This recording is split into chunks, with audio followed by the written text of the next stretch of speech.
আজকে আমরা কি দেখেছি? সত্য কথা বলার কারণে সারজিদের বিরুদ্ধে আবার নতুন ভাবে কেস হয়েছে, মামলা হয়েছে। আমি আশ্চর্য হয়ে যাই।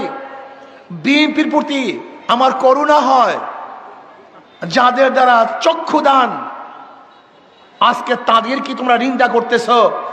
তাদের বিরুদ্ধে কেস দিয়েছ। আজকে তারেক জিয়া বাংলাদেশে ফেরার স্বপ্ন দেখতো না।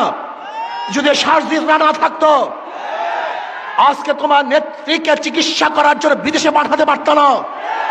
যদি আজকে ওরা না থাকতো, আজকে খোলা আকাশের নিচে মাঠের মধ্যে রাজনীতি করতে পারত না। ওরা জীবনের মায়া ত্যাগ না করে, ওরা আন্দোলন না করত। কিন্তু আজকে যাদের মাধ্যমে নেত্রীকে চিকিৎসার জন্য ব্রিটিশে পাঠিয়েছ, তোমার নেতাকে বাংলাদেশে আনার ব্যবস্থা করতেছ, আজকে নির্বিঘ্নে রাজনীতি করার সুযোগ পেয়েছ।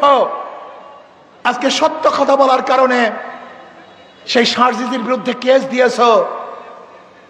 বাংলাদেশের মানুষ তোমাদের এই ঔদ্ধত্য কোনো অবস্থাতেই মেনে নেবে না, মানতে পারে না।